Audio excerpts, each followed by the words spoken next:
ಆದೇಶಕ್ಕೆ ಅವೈಜ್ಞಾನಿಕ ನೀತಿಗೆ ಸರ್ಕಾರಗಳ ಅವೈಜ್ಞಾನಿಕ ನೀತಿಗೆ ಬೇಕೇ ಬೇಕು ಕಾವೇರಿ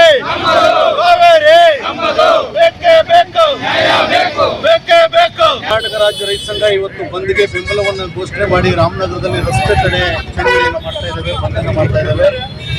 ಮಂಡ್ಯ ಭಾಗದ ರೈತರಿಗೆ ನೋಡಿ ಕುಡಿಲಿಕ್ಕೂ ನೀರಿಲ್ಲ ಬೆಂಗಳೂರಿಗೆ.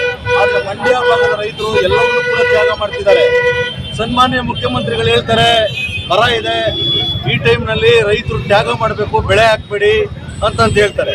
ಅದೇ 12,000 ಕ್ಯೂಸೆಕ್ಸ್ ನೀರನ್ನು ಬಿಡಲಿಕ್ಕೆ CWRC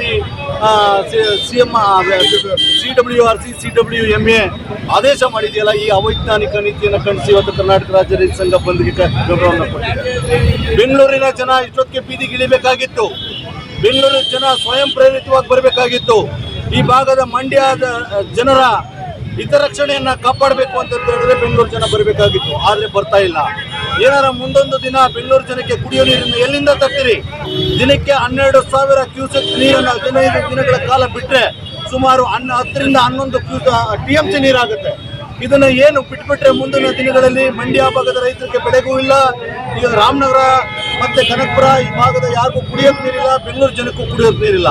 ಆದ ಕಾರಣ ಸನ್ಮಾನ್ಯ ಮುಖ್ಯಮಂತ್ರಿಗಳೇ, ನಮ್ಮ ಅಡ್ವೊಕೇಟ್ ಜನರು, ನಮ್ಮ ಕರ್ನಾಟಕವನ್ನು ಪ್ರತಿನಿಧಿಸತಕ್ಕಂಥ ಲಾಯರ್ಗಳು ಯಾವ ರೀತಿ ವಾದ ಮಾಡ್ತಿದ್ದಾರೆ, ಏನು ಪ್ರತಿನಿತ್ಯನೂ ಕೂಡ ಪ್ರತಿ ಸಂದರ್ಭದಲ್ಲೂ ಕೂಡ CWRC ಆದೇಶ, CWMC ಆದೇಶ ತಮಿಳುನಾಡಿನ ಪರವಾಗಿ ಬರುತ್ತಲ್ಲ.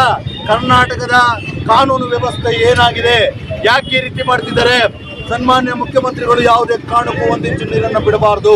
ಮಂಡ್ಯ ರೈತರ ಭಾಗದ ನಮ್ಮ ಕುಡಿಯೋ ನೀರಿಗಾಗಲಿ, ರೈತರಿಗೆ ಬೆಳೆ ಹಾಕಲಿಕ್ಕೆ ಕೂಡಲೇ ನೀರನ್ನು ಹರಿಸ್ಬೇಕು. ನೀವು ತಮಿಳುನಾಡಿಗೆ ನೀರು ಹರಿಸೋದೇ ಆದರೆ ಮಂಡ್ಯ ರೈತರ ಭಾಗದ ನೀರನ್ನ ಹರಿಸಬೇಕು ಅಂತ ಹೇಳಿ ನಮ್ಗೆ ಏನು ಕರೆ ಕೊಟ್ಟಿದೆ ಆ ಪ್ರಕಾರ ಇವತ್ತು ರಾಮನಗರ ದಕ್ಷಿಣ ಜಿಲ್ಲೆಯೊಳಗೆ ಇವತ್ತು ರಾಮನಗರದಲ್ಲಿ ಇವತ್ತು ಸ್ಟ್ರೈಕ್ ಮಾಡ್ತಾ ಇದ್ದೀವಿ, ರಸ್ತೆ ತಡೆ ಮಾಡ್ತಾ ಇದ್ದೀವಿ. ಬಂದ್ಗೆ ನಾವು ಕೂಡ ಸಹಕಾರ ಕೊಡ್ತಾ ಇದ್ದೀವಿ. ಕಾರಣ ಇಷ್ಟೇ, ಇವತ್ತು ಕರ್ನಾಟಕದಲ್ಲಿ ತಮ್ಮೆಲ್ಲರೂ ಗೊತ್ತಿರುವಂತೆ ಭೀಕರ ಬರಗಾಲ ಶುರುವಾಗಿದೆ. ಮತ್ತೆ ಯಾವುದೇ ಕಾರ್ಯಕರ್ತಗಳು ಯಾವುದ್ರಲ್ಲೂ ಡ್ಯಾಮ್ ತುಂಬಿಲ್ಲ, ಕೆರೆ ಸಾಧ್ಯ ನೀರು ಕುಡಿಯೋ ನೀರಿಗೆ ನೀರು ಸಾರಲ್ಲ ಅನ್ನೋ ಪರಿಸ್ಥಿತಿ ಇವತ್ತು ನಿರ್ಮಾಣ ಆಗಿದೆ. ಆ ಕಾರಣ ಯಾವುದೇ ಕಾರಣಕ್ಕೆ ನಮ್ಮ ಸರ್ಕಾರ ಏನಿದೆ, ಯಾವುದೇ ಕಾರಣಕ್ಕೆ ತಮಿಳುನಾಡಿಗೆ ಕೊಡಬಾರ್ದು. CWRC ಇರ್ಬೋದು, CWMA ಇರ್ಬೋದು, ಏನು ಆದೇಶ ಮಾಡಿದೆ 12,000 ಇದೊಂದು ಅವೈಜ್ಞಾನಿಕವಾಗಿದ್ದು, ಯಾವುದೇ ಕಾರಣಕ್ಕೆ ಆದೇಶವನ್ನು ತಿರಸ್ಕರಿಸತಕ್ಕಂಥದ್ದು ನಮ್ಮೆಲ್ಲರ ಅಭಿಪ್ರಾಯ. ಹಾಗಾಗಿ ಮುಂದೆ ಯಾವುದೇ ಕಾರಣಕ್ಕೆ ಇದು ಮಾಡಬಹುದು.